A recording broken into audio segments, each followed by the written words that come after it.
Hello बच्चों, कैसे हो आप लोग। तो कुछ विद्यार्थियों का मुझे मैसेज आ रहा था और अच्छा लगा कि आप लोग इसे सीरियसली ले रहे हैं। हमारी ओर से जो भी इनपुट मिल रहा है आप उसे इंटरेस्ट के साथ हम सारे साथ कम्युनिकेट कर रहे हैं। बहुत बहुत धन्यवाद। और उसी हिसाब से हम मोटिवेटेड हैं आपके और सवालों के जवाब देने के लिए। तो आज हम एक और पॉइंट जहां पर जो बच्चे फॉरेन जानना चाहते हैं, अब्रॉड एजुकेशन के लिए जाते हैं, एमबीबीएस कोर्स के लिए स्पेशली, तो उन्हें क्या बात है जो अपने माइंड में ध्यान में रखना है कि क्या उनके लिए गलत ना हो जाए।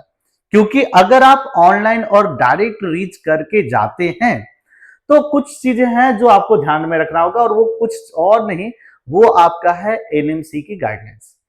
अब एनएमसी जो नेशनल मेडिकल कमिटी ने गाइडलाइन तय किया है, क्योंकि आपको कोर्स करने के बाद इंडिया में डॉक्टर लाइसेंस का बनना है, आपको लाइसेंस लेना है इंडिया में डॉक्टरी करने का। तो वो क्या गाइडलाइन है जिसे आप फुलफिल करोगे तभी आकर के इंडिया में एग्जिट टेस्ट दे पाओगे, या एफएमजी का जो एग्जाम है आपको जो क्लियर करके लाइसेंस के लिए प्रोसेस करना है वो आप कर पाएंगे। तो इस प्रोसेस को मैं समझा रहा हूं बहुत ही सिंपल भाषा में, आप अटेंशन बनाए रखें। और आपको नहीं मुझे नहीं लगता कि आपको इसमें अब आगे जाकर के कोई दिक्कत हो। एनएमसी की जो गाइडलाइंस है एमबीबीएस अब्रॉड के लिए, वो साफ कहता है कि वही बच्चे केवल रजिस्ट्रेशन के लिए कंसीडर किए जाएंगे जिन जो लोग नीट क्वालिफाइड हैं और तब जाकर के किसी बाहर के अब्रॉड के यूनिवर्सिटी में एडमिशन लेते हैं। याद रहे, इसमें एक खुली छूट है नीट के द्वारा, मतलब एनएमसी के द्वारा, कि नीट का स्कोर आपका 3 ईयर के लिए वैलिड है। मतलब अगर सपोज किसी साल आपने नीट क्वालिफाई किया, नेक्स्ट ईयर क्वालिफाई नहीं कर पाते, तो आप प्रीवियस ईयर के रिजल्ट से भी आप अपनी एडमिशन को सिक्योर कर लीजिए और कोई दिक्कत नहीं आएगी रजिस्ट्रेशन। नीट क्वालिफिकेशन अगर बात करें तो it will be around 140 plus marks. आप एक्सपेक्टेड रखें कि अगर इतना स्कोर कर रहे हैं तो आप अब्रॉड एमबीबीएस एजुकेशन के लिए जाते हैं, कोई समस्या नहीं है पहली गाइडलाइंस पे। ठीक है। दूसरा बोलता है कि आपका जो कोर्स होना चाहिए must be of at least 54 month with 1 year internship. मतलब आपका जो कोर्स होना चाहिए वो 4.5 ईयर स्टडी और 1 साल का इंटर्नशिप प्रोग्राम्स का बना होना चाहिए। अगर इससे कम का है तो आप इलिजिबल नहीं होंगे एनएमसी के द्वारा। ठीक है। तो आपको 5.5 ईयर का कोर्स लेना। एक बढ़िया बात है कि इंडिया के बाहर जो भी बच्चे जा रहे हैं उनको कोर्स ही ऑफर हो रहा है 6 ईयर्स के अराउंड का, तो इसको लेकर के चिंता करने की जरूरत नहीं है। अगली पॉइंट ये बोलती है कि जो आपका इंटर्नशिप होना चाहिए वो इंडिया में वापस होकर के नहीं होना चाहिए, उसी कंट्री में होना चाहिए जिस कंट्री में आपने कोर्स किया, और स्पेशली बोले तो उसी यूनिवर्सिटीज के हॉस्पिटल में होना चाहिए जहां पर आपने कोर्स किया। ठीक है। क्योंकि ये बोला internship completed in India is not accepted. ठीक है। अगर आप ये जुगाड़ लगा करके कर रहे हो कि आपने थ्योरेटिकल स्टडी वहां पर किया और इंटर्नशिप के लिए इंडिया में आकर कर रहे हो, तो ये एक्सेप्ट नहीं किया जाएगा।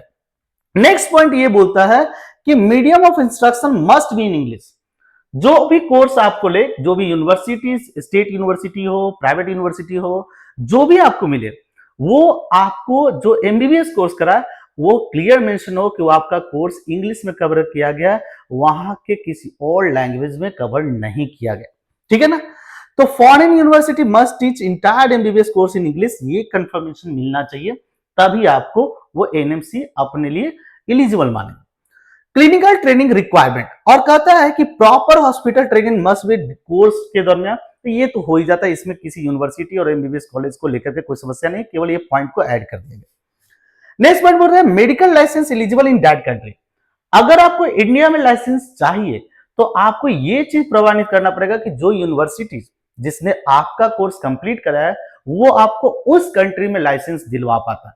अगर वो कंट्री में लाइसेंस आपको मिल रहा है तभी आपको इंडिया में भी लाइसेंस के लिए आप एलिजिबल हो पाएंगे। एनएमसी रूल्स है सभी के लिए कंपलसरी, जो भी एमबीबीएस अब्रॉड कर रहे हैं।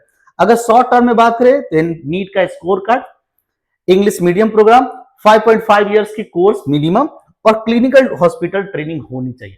अगर आप ये मेंटेन करते हैं तब आकर के इंडिया में एफएफजी का एग्जाम दे या फिर नेक्स्ट का एग्जाम दे, जिसे आप नेशनल एग्जिट टेस्ट बोल सकते हो, वो सारा कुछ दे सकते हैं।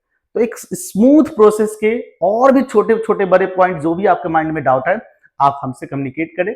हम आपके डाउट को क्लियर करने के लिए अपना पूरा प्रयास करेंगे और आपके एडमिशन प्रोसेस को कंप्लीटली सेफ, सिक्योर और 100% ऑथेंटिक बनाएंगे। ठीक है, मिलते हैं अगले डाउट के साथ, अगले वीडियो के साथ। और किसी भी तरह के डाउट के लिए आप हमें कांटेक्ट कर सकते हैं हमारे दिए गए नंबर्स पर, हमारे दिए गए चैनल्स पर आप हमसे जुड़ सकते हैं। अभी के लिए धन्यवाद।